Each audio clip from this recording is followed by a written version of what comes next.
Morning students, मैं doctor Anil Mishra आज आपको जेपीएससी सेकंड पेपर के कुछ महत्वपूर्ण विषयों पर मार्गदर्शन प्रदान करूंगा।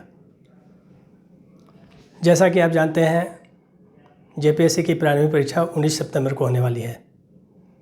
ऐसी स्थिति में बचे हुए समय में तैयारी को और सुदृढ़ कैसे किया जाए, इसके लिए आपको एक ठोस रणनीति बनानी होगी। आज मैं आपसे झारखंड सेकेंड पेपर के कुछ इम्पॉर्टेंट टॉपिक्स जैसे सीएनटी और एसपीटी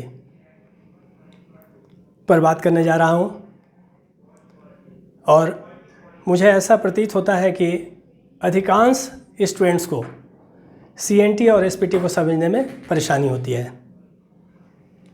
झारखंड एक जनजातीय आबादी का राज्य है, और अंग्रेज के समय में जिस तरह से जनजातियों की ज़मीन छीनी जा रही थी ज़मींदारों के द्वारा, साहूकारों के द्वारा, उसी से संरक्षण प्रदान करने के लिए अंग्रेज सरकार ने 1908 में सीएनटी एक्ट लाया।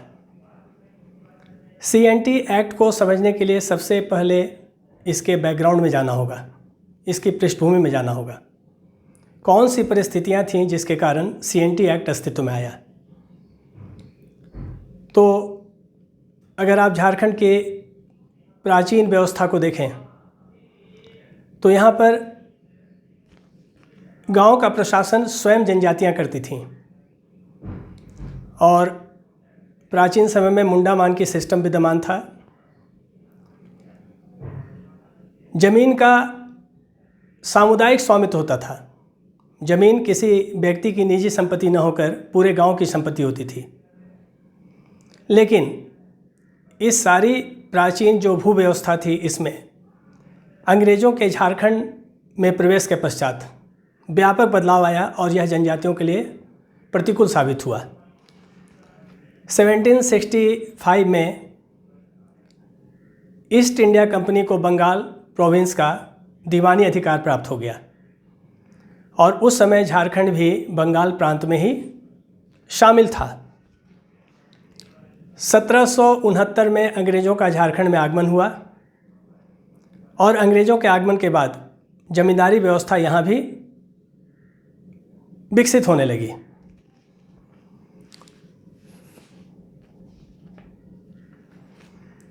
और जनजातियों का जमींदारी व्यवस्था के माध्यम से शोषण होने लगा, इनकी ज़मीन छीनी जाने लगी, और ये अपने पैतृक ज़मीन से ही, एंसेस्ट्रल लैंड से ही धीरे धीरे एलियनेट हो गए।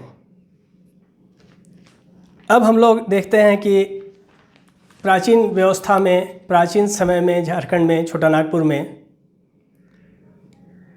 जो भूमि व्यवस्था थी वो किस प्रकार की थी।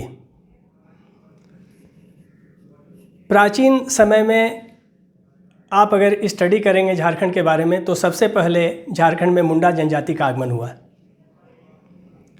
और शरद चंद्र रॉय के अनुसार 6th सेंचुरी बीसी में ही मुंडा जनजाति झारखंड में प्रवेश कर चुके थे। ऐसी स्थिति में वैसा मुंडा जिसने जंगल को काटकर खेती के लायक बनाया और गांव बसाया, उनको मुंडारी खुटकटीदार कहा जाता था। कुछ क्षेत्रों में सबसे पहले उरांव या मुंडा ने जिस ज़मीन को आबाद किया, खेती के लायक बनाया, उस पर गांव बसाया। कुछ क्षेत्रों में इसे भुइंहरी या खुटकटीदारी की भी संज्ञा दी जाती है, और यह भुइंहरी या खुटकटीदारी व्यवस्था पुरानी रांची जिला तक ही सीमित है। और हम लोग जानते हैं कि भुइंहरी व्यवस्था जो मुख्य रूप से उरांव और मुंडा जनजाति में प्रचलित है, रांची जिला के पश्चिमी भाग में, यह मुंडारी खुटकटीदारी का ही एक स्वरूप है। और इसके अधिकार अभिलेख का जो रिकॉर्ड ऑफ राइट्स है, इसके अधिकार अभिलेख का 1 अप्रैल 1869 से 31 मार्च 1980 के बीच एक रिकॉर्ड तैयार किया गया और उस रिकॉर्ड को तैयार करने वाले थे स्पेशल कमिश्नर विशेष आयुक्त रखाल दास हल्दर।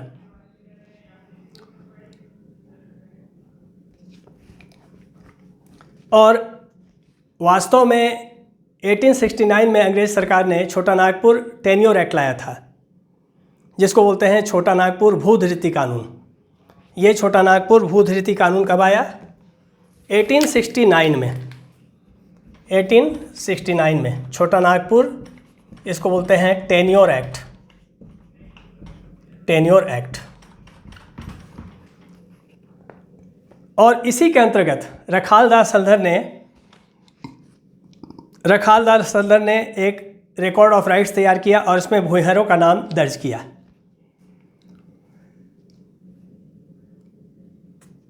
इसमें 2482 गांवों का नाप हुआ था और हल्दर इसके संचालक थे। इसलिए इस सर्वे को झारखंड के छोटा नागपुर के गांव देहात में रखाल दास सर्वे के नाम से भी जाना जाता है। और इस छोटा नागपुर टेन्योर एक्ट के अंतर्गत जो भूइंहरी अधिकार, भूइंहरी राइट का सर्वे हुआ, इसके बाद बोला गया कि अब 1880 के पश्चात कोई भी भूइंहरी की अनुमति नहीं होगी। मतलब जंगल काट के कोई व्यक्ति ये क्लेम नहीं कर सकता है, कोई उरांव या मुंडा, कि ये ज़मीन हमारी भूइंहरी है। अब खुटकटीदार ज़मीन का जो मालिक होता था उसको कहा जाता था लाखराज मालिक। लाखराज मालिक क्यों बोलते थे? क्योंकि इसके लिए जो खुटकटीदार है उसको कोई कर नहीं देना पड़ता था। तब कैसे संचालन होता था सारी चीज़ों का? तो प्रत्येक पढ़ा का, आप जानते हैं कि जो उरांव जनजाति और मुंडा जनजाति में पढ़ा पंचायत सिस्टम था, तो प्रत्येक पढ़ा का एक मानकी होता था जिसे मुंडा राजा भी कहते थे। अब खुटीदार क्या करते थे, खुटकटीदार क्या करते थे? वो चंदा और सहयोग के रूप में जो मुंडा राजा होता था या मानकी होता था उसको कुछ भाग देते थे और वो चंदा कहलाता था और सहयोग कहलाता था। अब अगर आप स्टडी करेंगे झारखंड का, तो मुंडा के आगमन से इस क्षेत्र में कृषि की शुरुआत हुई। ऐसा माना जाता है कि मुंडा ने ही कृषि सभ्यता का झारखंड में विकास किया या छोटा नागपुर में विकास किया। और जंगल काटने वाला व्यक्ति को ही जंगल का मालिक माना जाता था। जिस व्यक्ति ने जंगल को सबसे पहले साफ़ किया, उस पर गांव बसाया, खेती किया, उसको वही उस ज़मीन का मालिक होता था और उसे खुटकटीदार या भूइंहर कहा जाता था। और भूइंहर या खुटकटीदार कहे जाने की प्रथा आज भी आप देखेंगे छोटा नागपुर क्षेत्र में प्रचलित है। अब यहाँ पर एक चीज़ आपको स्पष्ट करना आवश्यक है कि बेसिक डिफरेंस क्या है, इसको समझ लीजिए। ये दो शब्द का यहाँ हम प्रयोग कर रहे हैं। एक शब्द है मुंडारी, एक शब्द है यहाँ मुंडारी खुटकटीदारी। मुंडारी खुटकटीदारी, अंतर समझना बहुत ज़रूरी है। टीदारी। और दूसरा शब्द जो है वो है भूइंहर। भूइंहर।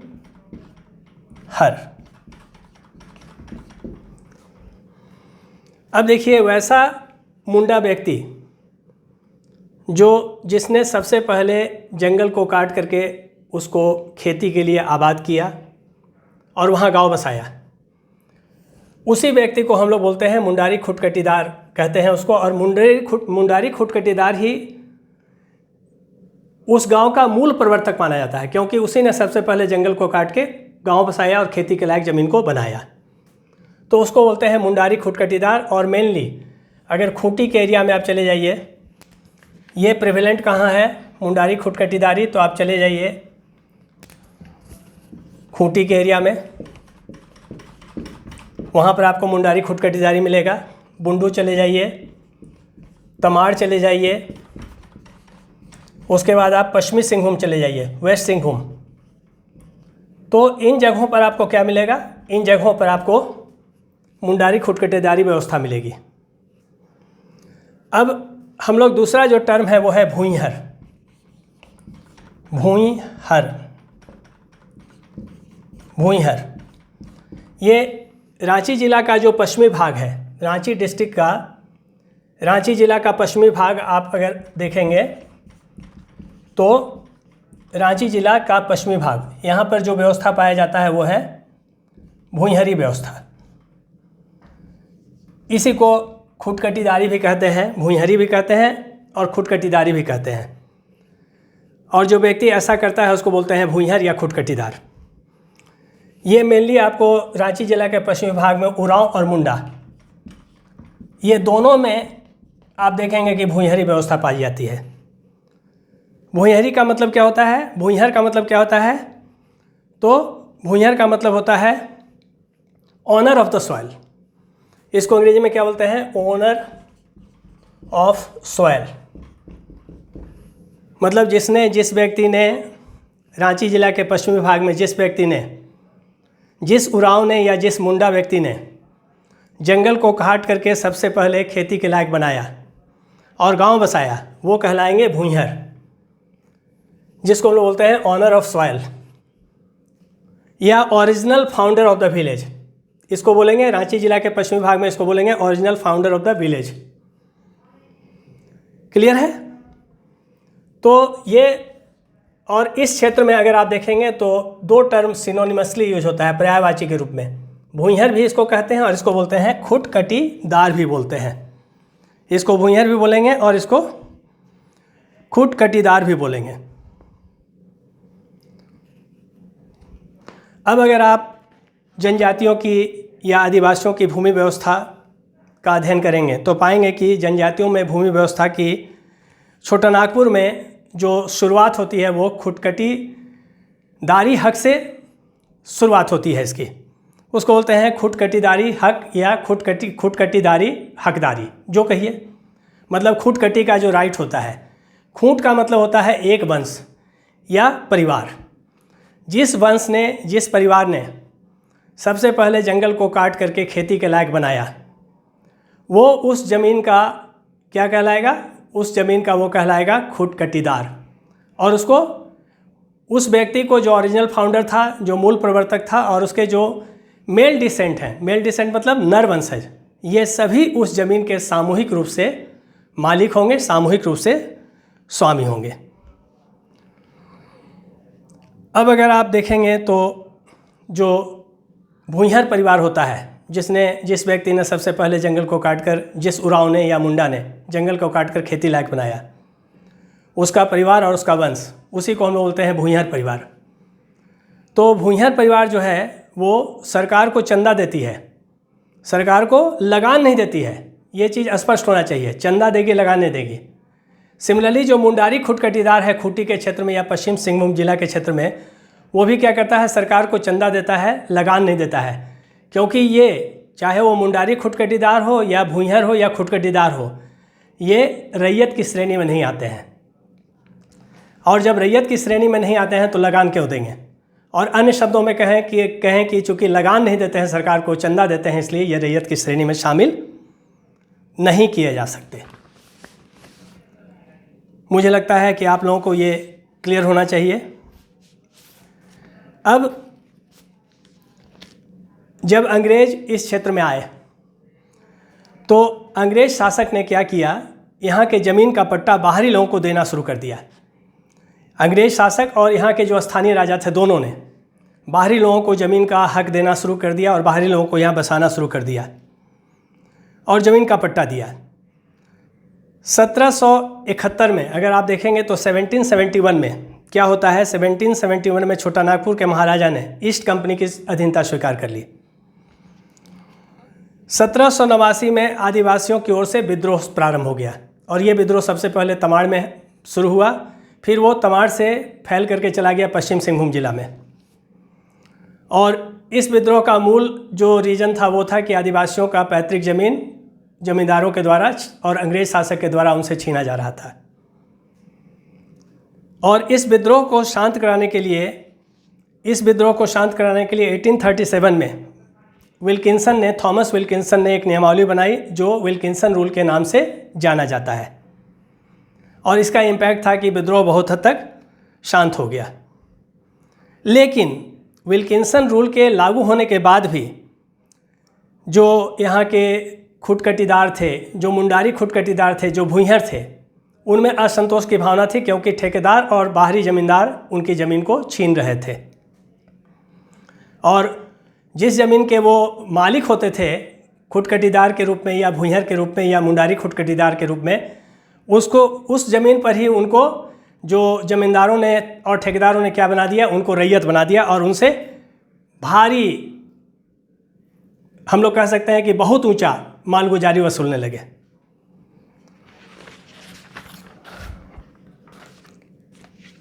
अब आगे हम लोग देखते हैं 1854 में आदिवासियों ने जमींदारों से जबरन अपने पुरखों की ज़मीन वापस लेने का प्रयास शुरू किया। जो आदिवासी थे वो ज़मींदारों से प्रयास शुरू किया और इसके लिए एक तरह से खूनी संघर्ष हुआ ज़मींदारों के बीच में और जो आदिवासी थे उनके बीच में। और इस खूनी संघर्ष को रोकने के लिए अंग्रेज़ों ने क्या किया, 15 अप्रैल 1858 को, 15 अप्रैल 1858 को श्री लोकनाथ शाही को भूइंहरी ज़मीन का रजिस्टर तैयार करने का जिम्मा सौंपा। लेकिन अनफॉर्चुनेटली, दुर्भाग्यवश 1860 से कार्य शुरू हुआ, लेकिन इसी दौरान क्या हुआ, इसी दौरान श्री लोकनाथ साहू की मृत्यु हो गई और यह काम अधूरा रह गया। मतलब शुरुआत हुआ 1860 से, लेकिन ये काम श्री लोकनाथ शाही नहीं कर सके, रिकॉर्ड नहीं बना सके भूइंहरी ज़मीन का, खुटकटी ज़मीन का, और उनका डेथ हो गया। तब भूइंहरी ज़मीन के हक को निर्धारित करने के लिए क्या किया, अंग्रेज़ों ने क्या किया, एक कानून पारित किया जिसका नाम था छोटा नागपुर टेन्योर एक्ट 1869 में। इस कानून को पारित कर दिया, क्योंकि इस कानून को पारित करने का मुख्य उद्देश्य था कि ज़मींदार द्वारा भूइंहरी ज़मीन का अतिक्रमण बहुत हद तक हो चुका था। जो ज़मींदार थे वो भूइंहरी ज़मीन का अतिक्रमण कर रहे थे, अवैध कब्जा कर रहे थे। तो ये ज़रूरी हो गया था कि छोटा नागपुर टेन्योर एक्ट को ला करके ये डिसाइड किया जाए कि जो भूइंहर हैं वो कौन है और उनका ज़मीन किस गांव में कितना है, और फिर से वो ज़मीन उनको वापस करवा दिया जाए। 1869 के छोटा नागपुर टेन्योर एक्ट के अंतर्गत, अगर आप देखेंगे छोटा नागपुर टेन्योर एक्ट, जिसको छोटा नागपुर भूधृति कानून कहते हैं, छोटा नागपुर में सभी प्रकार के भूमि का टाइटल, मतलब मालिकाना हक और टेन्योर का पता लगाने और इसे सुनिश्चित करने के लिए कमिश्नर की नियुक्ति की गई। क्या हुआ, कमिश्नर को अपॉइंट किया गया और उस कमिश्नर का काम था, और वो थे स्पेशल कमिश्नर, उनका काम था कि ये सुनिश्चित करें कि कैसे जो भूइंहर हैं, खुटकटीदार हैं, उनके ज़मीन को उनको फिर वापस करवाया जाए। और इसके लिए आप जानते हैं कि 1 अप्रैल 1869 से 31 मार्च 1880 के बीच जो विशेष आयुक्त रखाल दास हल्दर थे, उन्होंने छोटा नागपुर टेन्योर एक्ट 1869 के अंतर्गत क्या किया, एक रिकॉर्ड बनाया और इसमें 2482 गाँवों का नाप किया। 2482 विलेजेस को मेजर किया कि वहाँ पर भूइंहर ज़मीन का क्या स्टेटस है और कौन उसके वास्तविक मालिक हैं, कौन उसके रियल ओनर हैं। अब हम लोग आगे की ओर बढ़ते हैं और और रखाल दास हल्दर ने अपने रिपोर्ट में लिखा था कि भूइंहरी ज़मीन धीरे धीरे कम होती जा रही है और इस पर ज़मींदारों का और राजा का कब्जा होता जा रहा है। इसका बात का उल्लेख उन्होंने किया था। अब हम लोग देखते हैं, बात करेंगे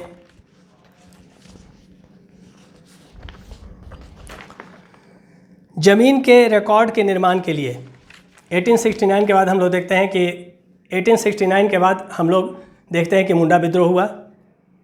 और मुंडा विद्रोह क्यों हुआ, इसके लिए भी हम लोग को इसके बैकग्राउंड में जाना होगा, जिसको हम बोलते हैं सरदारी लड़ाई या सरदारी विद्रोह। जो मुंडा जनजाति के सरदार थे, उनका मानना था कि वो ज़मीन के वास्तविक स्वामी हैं, क्योंकि उन्होंने ही जंगल को काट करके ज़मीन को खेती के लायक बनाया, और जब वे ज़मीन के वास्तविक स्वामी हैं, रियल ओनर हैं, तो फिर वो ज़मींदार को और अंग्रेज़ सरकार को टैक्स क्यों देंगे। और ये सरदारी विद्रोह जो था या सरदारी लड़ाई, ये 1859 के आसपास, 1859 के आसपास प्रारंभ हो चुका था, एक बैकग्राउंड बन चुका था। और इसी सरदारी लड़ाई ने मुंडा विद्रोह को जन्म दिया, या अन्य शब्दों में कहें तो बिरसा मुंडा को प्रेरित किया कि आप अपने पुरखों की ज़मीन को वापस दिलाने के लिए आंदोलन चलाइए। अब 1902 में कैडेस्ट्रल सर्वे शुरू हुआ। कैडेस्ट्रल सर्वे में क्या होता है, भूमि का रिकॉर्ड और माप, उसका रिकॉर्ड और उसका मेजरमेंट और उसका मैप मतलब उसका नक्शा की जानकारी होती थी, और इसी के आधार पर कर का निर्धारण होता था कि किस व्यक्ति को, किस रैयत को कितना कर देना होगा।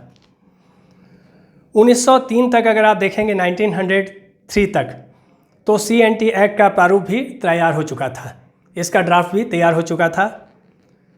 फिर इसके बाद एक इम्पॉर्टेंट डेवलपमेंट हुआ झारखंड में या छोटा नागपुर में। 1927 में एक रिविजनल सर्वे हुआ, इसको क्या बोलते हैं, रिविजनल सर्वे। 1902 में अगर आप देख रहे हैं तो वो कैडेस्ट्रल सर्वे है। 1902 कैडेस्ट्रल सर्वे। और उसके बाद आप देखिए 1927, इस समय जो हुआ वो था रिविजनल सर्वे।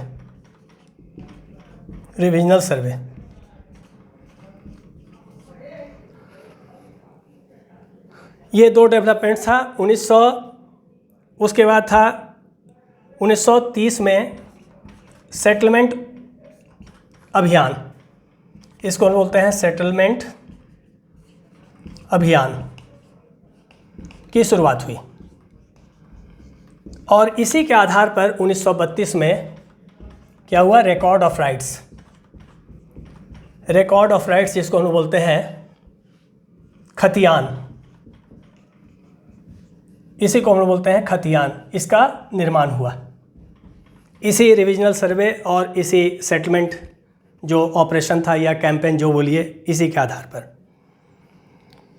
अब ये जो आपका रिविजनल सर्वे और 1930 का जो सेटलमेंट अभियान था, इसमें क्या होता था, इसमें प्लॉट और ज़मींदारों को दी जाने वाली करों का विवरण था कि वो कौन सा प्लॉट किस रैयत के नाम से है और वो ज़मींदार को कितना टैक्स देता है। और 1932 में प्रत्येक रैयत को एक खतियान दिया गया।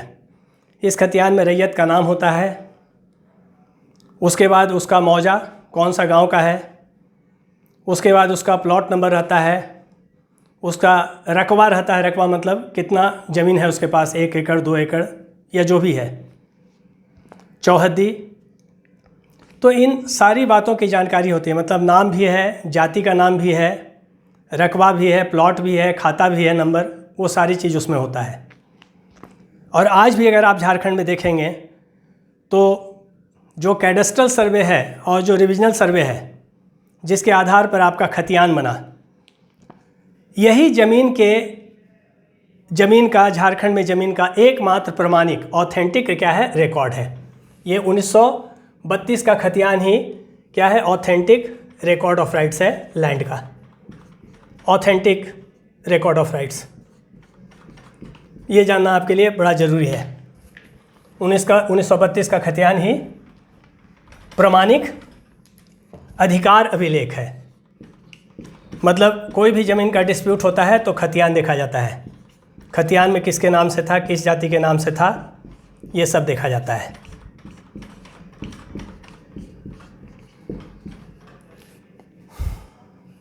यहाँ तक हम लोग बात कर लिए। अब हम लोग आगे बढ़ते हैं।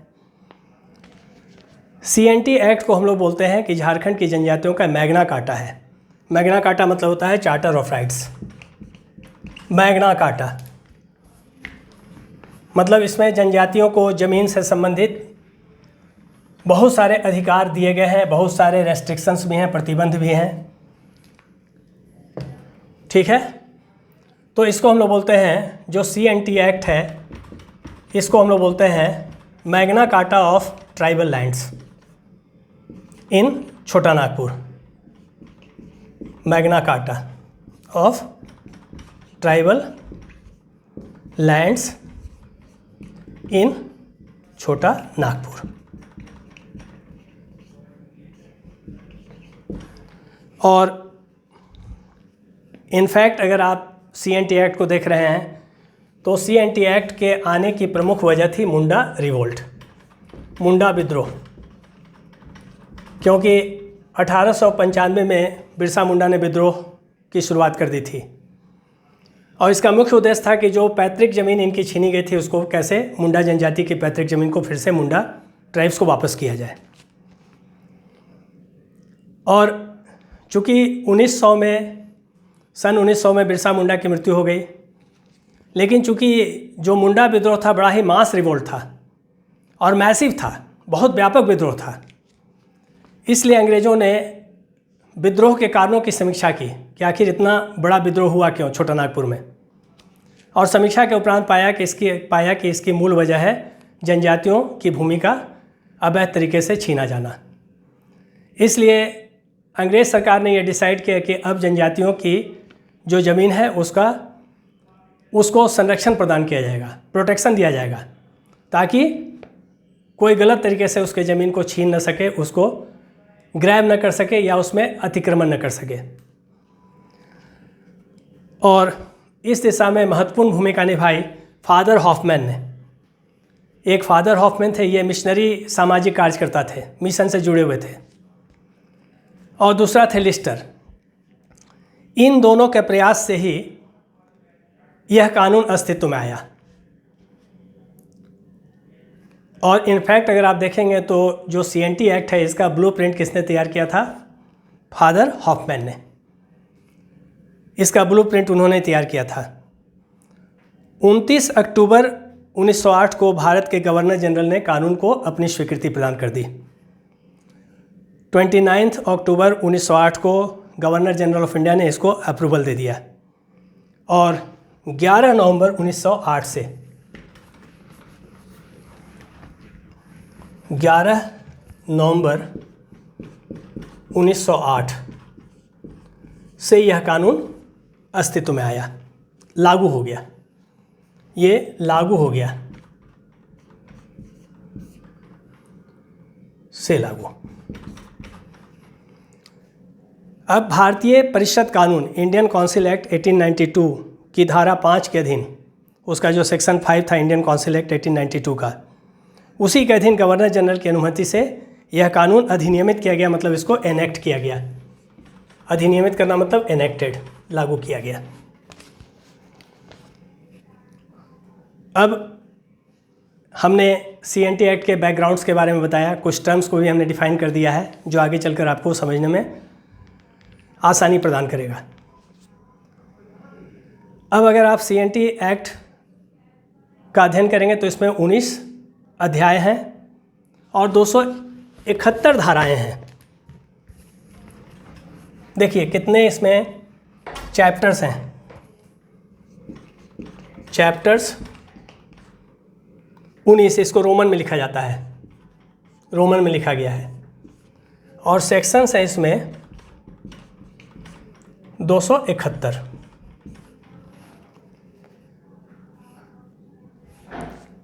यह कानून वैसे मामलों में ही प्रभावी होगा जहां पक्ष विपक्ष, जो पक्ष है और विपक्ष है, दोनों के बीच कैसा संबंध है, जमींदार और काश्तकार का।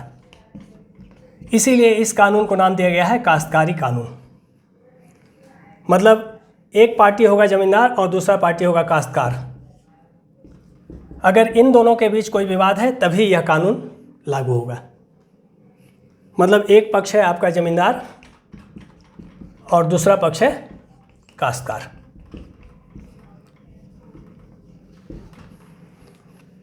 अब हमने बताया कि CNT एक्ट में 19 अध्याय और 271 धाराएं हैं।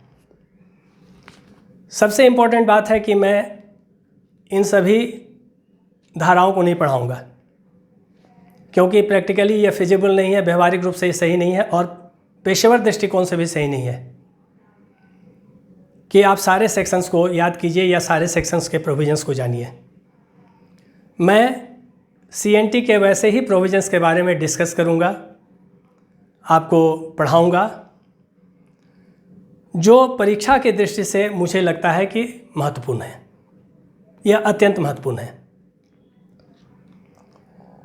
तो हमने जैसा कि बताया कि CNT एक्ट में आप देख रहे हैं 19 चैप्टर्स हैं, अध्याय हैं और 271 धाराएं हैं।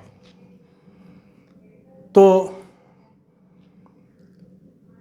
आने वाले क्लासेज में मैं इस पर एक लगातार आपको लेक्चर प्रोवाइड करूंगा YouTube के माध्यम से।